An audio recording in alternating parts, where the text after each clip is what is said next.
এই মুহূর্তে আমি মঞ্চে আহ্বান করব মারুফা আক্তার 46তম বিসিএস রিকমান্ডেড অ্যাডমিন ক্যাডারে। মঞ্চে আসছেন মারুফা আক্তার, অ্যাডমিন ক্যাডার 46তম বিসিএস। বিসমিল্লাহির রহমানির রহিম। উপস্থিত সুধীবৃন্দ, আসসালামু আলাইকুম। আজকের এখানে দাঁড়ানো সেটা একসময় হয়তো শুধু স্বপ্নই ছিল, কিন্তু আজকে তা বাস্তব এবং এটা একটি অর্জন।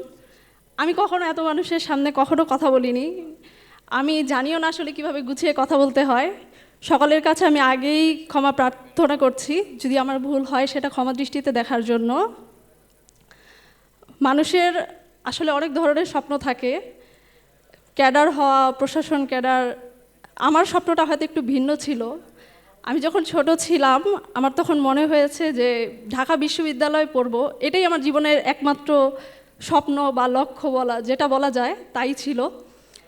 কিন্তু দুর্ভাগ্যবশত আমার ঢাকা বিশ্ববিদ্যালয়ে চান্স হয়নি। আমি ইডেন মহিলা কলেজ থেকে ম্যাথমেটিক্সে অনার্স এবং মাস্টার সম্পন্ন করেছি। তো আমার যখন চান্স হয়নি, আমার এখনও মনে পড়ে আমি টানা 3 দিন শুধু কান্নাই করেছি। শুধু আমি একা না, আমার পরিবারের প্রতিটা মানুষ সেদিন কান্না করেছিল। যেটা আসলে আমার পরিবারের স্বপ্ন ছিল যে আমি ডাক্তার হব, কিন্তু আমি আমার নিজের স্বপ্নটাকে বেছে নিয়েছিলাম। কিন্তু সেটা যখন হয়নি তখন মনে হয়েছে আমি আসলেই ব্যর্থ মানুষ। আর প্রত্যেকটা মানুষের অর্জনের পিছনে যেমন পরিবার থাকে, আমার মনে হয় আমার পরিবারের পাশাপাশি আমার জীবনের শিক্ষক, তারা আমার জীবনের এই সাফল্য অর্জনের জন্য খুব বড় ভূমিকা পালন করেছে। আমার তখন মনে হয়েছিল যে আমি হয়তো আর পারবো না, এখানেই হয়তো সব শেষ। আমি আর অন্য কোনো পাবলিক ইউনিভার্সিটিতে পরীক্ষাই দেইনি, আমি ইডেন কলেজে ভর্তি হয়ে যাই। তখন আমার স্কুল স্যার আমাকে বলেছিল, আসলে গ্রামে তো ওইভাবে অ্যাডমিন ক্যাডার বলতে কেউ বুঝে না বা ওইভাবে মানুষ অভ্যস্ত না, তারা ম্যাজিস্ট্রেট বুঝে। তো আমার স্যার আমাকে তখন বলেছিল যে তুই ম্যাজিস্ট্রেট হবি। তো আমার যখন রেজাল্ট হয় তখনও ভাবতে পারিনি, তখন মনে হয়েছে আমি সত্যিই ম্যাজিস্ট্রেট হয়েছি। তো সেই সময় স্যার অনুপ্রেরণা, এরপর আমি যতবারই মনে হয় বাধা বা বিপত্তি সামনে এসেছে, প্রত্যেকটা টিচার, আমার জীবনের কিছু শিক্ষক আমার জীবনে প্রত্যেকটা সময় আমার সাথে জুড়ে ছিল।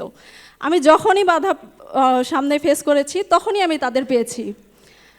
আমার অনার্স শেষ করার পরে আমার প্রাইমারি স্কুলে আমি শিক্ষক হিসাবে জয়েন করি। আমার মনে হয়েছিল আমি তো এমনিতেই আসলে একজন ব্যর্থ মানুষ, আমার কি দিয়ে কি আর কিছু হবে? বাংলাদেশের বাজারে একটা সরকারি চাকরি পাওয়াই তো কত দায়, সেখানে আমাকে একটা চাকরি হয়েছে, আমি কেন জয়েন করব না? কিন্তু আমি প্রাইমারি স্কুলে যখন চাকরি হয় আমার মায়ের মুখে একটু পরিমাণ হাসি ছিল না। আমার তখন সেদিন খুব কষ্ট লেগেছিল এটা ভেবে যে যেখানে একটা সরকারি চাকরি সবাই এত চায়, সেখানে আমার মা এটা বুঝলো না। তো আমার মনে হয়েছে যে না, আমার এরপরেও কিছু করতে হবে, চেষ্টা করলে হয় না। আমার এক শিক্ষক বলেছিল, তুমি কিভাবে চেষ্টা করো, চেষ্টা করলে হবে না, এটা কি কখনো হয়? আমি বলেছিলাম, স্যার আমি চেষ্টা করবো, আমি পারবো কিনা আমি জানি না। স্যার বলেছিল, না, চেষ্টা করলে হয়, চেষ্টা করবা আর সেটা হবে। আমি চেষ্টা করব মানে কি, অবশ্যই সেটা হবে। আমি প্রাথমিক বিদ্যালয়ে শিক্ষকতা করার পাশাপাশি আমি লিখিত পরীক্ষা এবং ভাইভাতে অংশগ্রহণ করি। আমি মক ভাইভা দিয়েছিলাম। আমি প্রথমেই বলেছিলাম আমার জীবনের শিক্ষক, আমার মনে হয় ব্লেসড আমি শিক্ষক, আমার জীবনে আমি যা পেয়েছি। আমি মক ভাইভা দিয়েছিলাম এখানে উপস্থিত শ্রদ্ধেয় মোস্তফা ওবায়দুল্লাহ স্যারের কাছে। আমি যেদিন স্যারের কাছে প্রথম ভাইভা দিতে যাই, স্যার প্রথমেই আমাকে বলেছিল যে এই মেয়েটার মধ্যে তো ওই কোয়ালিটি আছে, এই মেয়েটা একদিন প্রশাসন ক্যাডার হবে, কিন্তু তুমি নিজের প্রতি যত্নশীল নও কেন? এই মেয়েটা বাড়িতে পড়াশোনা করে না। তাই আমি বলেছিলাম, স্যার আমি করব, আজ থেকে করব। বিসিএস একটা জার্নি, প্রিলি, লিখিত, ভাইভা।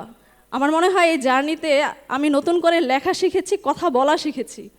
আমি লেখা শিখেছি যখন আমি লিখিত পরীক্ষায় বসি, আর আমি কথা শিখেছি যখন আমি ভাইভা ফেস করব, মক ভাইভা, এরপরে বিসিএস ভাইভা। তো আমার মনে হয়েছে স্যার আমাকে কথা বলা শিখিয়েছে। আজকে এখানে দাঁড়িয়ে যদি আমি একটা কথাও বলতে পারি, সেই সাহস জুগিয়েছে স্যার। আমি 46তম ভাইভা বোর্ডে আমার মনে হয় আমি অনেক কথা বলেছি। সেখানে উপস্থিত যে চেয়ারম্যান বা আমি যেই বোর্ডে ছিলাম, আমার মনে হয়েছে সেই কথা বলা শিখিয়েছে স্যার। স্যারের প্রতি আমি বিশেষভাবে কৃতজ্ঞ। আমার পরবর্তী পথ চলার জন্য সবাই দোয়া করবেন, আর আমি যেন সততার সাথে দেশ সেবা করতে পারি।